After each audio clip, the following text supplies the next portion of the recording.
My name is Leif Walter, Senior Designer on Three Kingdoms. My name is Pete Stewart. I'm a writer and narrative designer on Total War Three Kingdoms.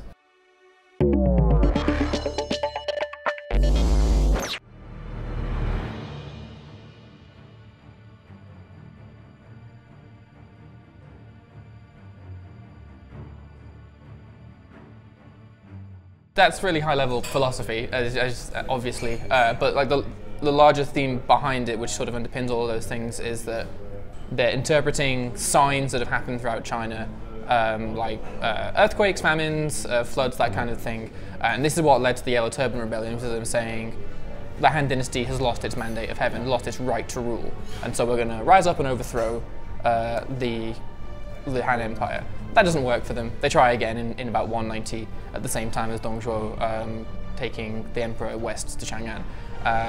And in the aftermath of the coalition that tries to take him down, everyone then starts seeing maybe the Han is ending, maybe the mandate of heaven has been lost for them, maybe there is opportunity for us to establish a new order, a new dynasty in the way that we see the world, essentially, which is where these different schools of thoughts come into it, like you said. Yeah, it's less, let's say, a religious conflict, but it's more that the existing regime is basically losing its power and grip really on the people and the nobility as well. Yeah. And therefore, sort of now, new ideas have to emerge, new people have to take over and build their fortune in that cauldron of conflict. Yeah, the Yellow Turbans particularly are pushing that sort of that Taoist philosophy that you were talking about, with the yellow sky rising and the grey sky falling, or whatever they say. So that's where that element sort of pushes forward, and then you see how you deal with it in the game. Well, that's what I meant. It's not really, if you look at all the great heroes in our game, like Liu Bei and Cao Cao, they don't really have big differences in terms of philosophy or belief or religion. They're all part of the old regime to some extent, but it's more about political power and about personalities, and like one is driven by virtue, the other one is driven by maybe power, hunger, and it's more about these worldly differences between the people. And there's certainly all the systems we've built, like relationships and even in diplomacy, we'll find how these personal differences feed into that.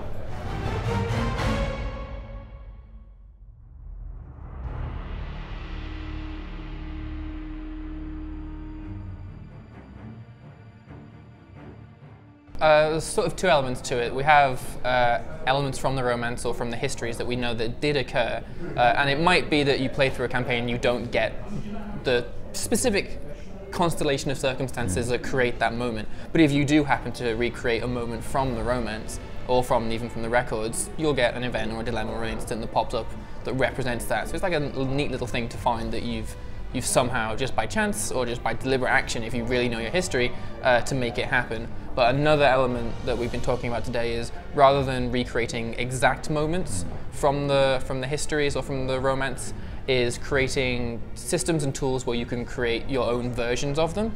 So you have a good story about Taishi for that one. It's one good example about Taishi Ci, who was captured after battle multiple times. 3 or 7 times even by Cao Cao. And Cao Cao lets him go all the time. And then at the end, Taishi Ci is like, wow, you must be so honorable that you let me go all the time. Let me serve you, because you are clearly the greatest leader.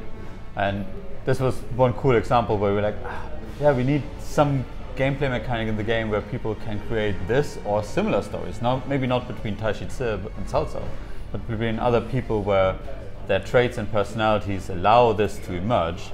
And then you have this, emerging dynamically in your campaign. Like you're making your own romance or your own histories of the Three Kingdoms.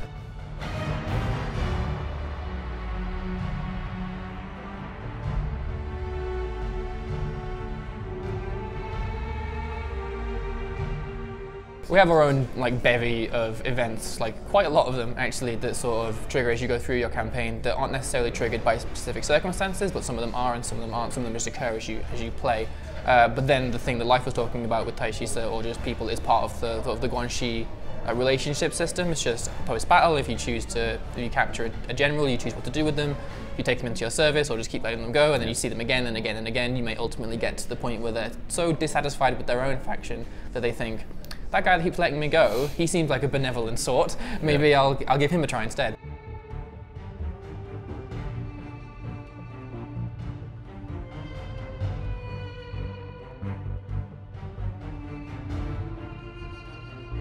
yes, they underpin key moments from as your game progresses. So they sort of define transitions between like start game, mid game, end game, late game, that kind of stuff.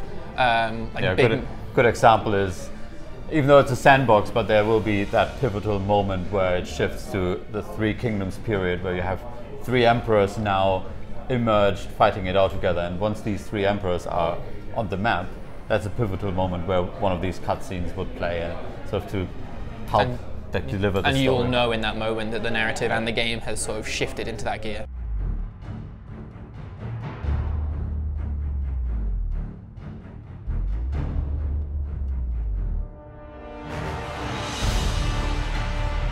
So it's about, once you set out in your campaign, it's about gaining the prestige to proclaim yourself emperor. And once you reach that point, either through conquest or other means, then you have the right to proclaim yourself emperor. But other leaders and warlords will react to that and say, wait, I'm the real emperor in China. I should carry the crown. Yeah, I don't recognize your authority at all. Yeah. And then you have these three power blocks, you could say, between the three emperors, and all the smaller factions will now align themselves to Liu Bei, for example, or Cao Cao. So you have this block building where it's not just about three factions, but rather these emperors with their vassals and friends. And then for the real endgame itself, we wanted to avoid the endgame slog where now you have two big factions that you have to crawl through. So it's really about capturing the seat of their power, their capital, basically dethrone them. And once you do that, these emperors are no longer emperors. They basically are humiliated in that sense. And then they might even basically abdicate and surrender to you to basically create a more dynamic and faster paced endgame. Yeah, I mean, it's quite cool how basically it has ripple effects to diplomacy, of course. So let's say you have this faction who's allied to you, and you've fought a few battles together, but then once you proclaim yourself emperor, you can't really be on the same level anymore. The air gets thinner at the top, basically. So you might suddenly find yourself that your ally that you fought yourself with, he either has to say, okay, I'm going to surrender to your rule, or he's going to fight against you. And of course, we all know this slightly annoyance in Shogun 2, when you had your allies and then at the end, they'll turn against me, it's not worth to have allies anyway. But here in this game, they might actually say, look, we are a good match, our personalities match, we might be personal friends, and then I will support you. You're emperor now. We're not allied on the same level.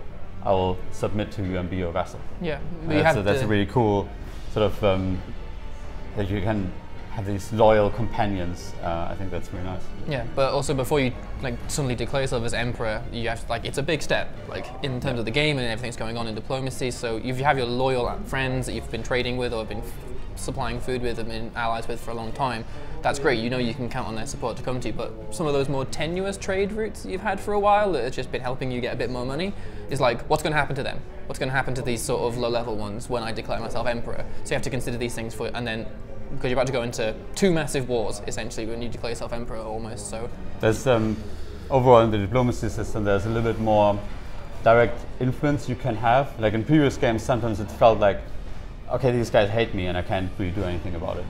There's this cool story where one of our developers, he was having a campaign and then he was fighting a war against Kong Rong. And he eventually beat Kong Rong and then basically took him into his faction, made him a governor, and then eventually released him as independent faction. So you have this nice, you basically fight against each other first, but then because you are behaving honorably and there's a personal relationship forming, you actually have a diplomatic ally in the end, re-emerging. So it's the diplomacy system is kind of weird and dynamic like that, lets these kind of strange things happen.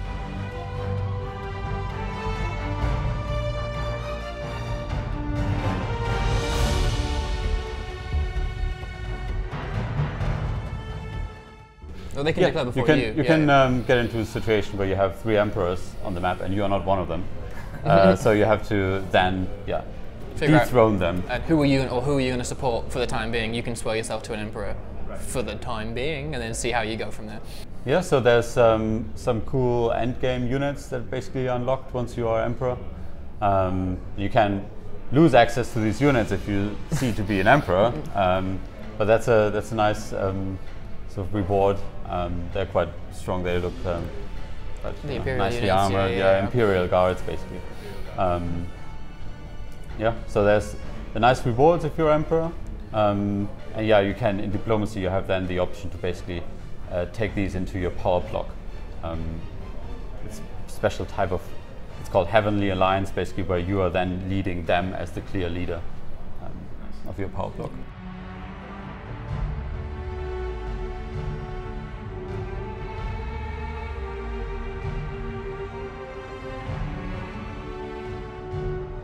Every Total War title sort of has, as you might expect, a copious amount of research even before you start putting pen to paper. But with Three Kingdoms particularly, we are dealing in a different culture to our own. We're so used to be making these games in Europe or America. It's been a long time since we were dealing with Japan. That was before I even worked here. And so you get down to the detail work and you do all the research, and then you've not only the historical facts, but like you say, you have to start considering the tone, how these people speak, how these people might act. And that's where helpfully a bit more sort of the pop culture-y sort of area of our research comes in. So we use the records and the romance to inform how they might, like the dialogue that they speak in the romance mode is a little bit archaic. It's an ancient epic from like the 14th century, so we couldn't really write the characters as exactly as they are in there because it would seem wrong in a more contemporary game. But things like sort of like John Woo films, like Red Cliff, that kind of stuff is a better benchmark for looking at how they might talk to each other. So it's still quite arch, like quite a bit sort of high flung language, high sort of romance, but also a bit more contemporary. So kind of blending those two styles together. But as a writer, it's definitely different than writing Rome 2 or Attila, which is it's easy to get into a Western mindset for that kind of thing. So.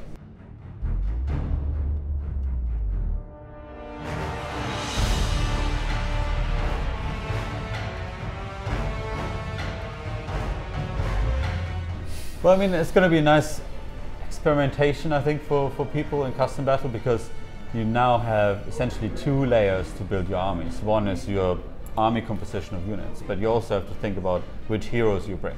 If I bring, let's say, three Vanguard generals like Zhang Fei, that will make me really strong against normal baseline units, but leave me exposed to duelists, for example, or strategists to debuff my forces. So you have almost like two layers of balancing, and that's quite interesting, I think, to experiment with. Considering whether you're going to, like you say, I wouldn't ever advise, although I might be wrong, to bring 3 of one general type into a battle, because you may suddenly find that if you haven't got a strategist, you can't build formations with your units, and so you're getting outmaneuvered really easily, or you can't defend against ranged as well. So yeah, I think people will find people looking into the best sort of meta ways to build their armies together, but I don't know what that is right now, so.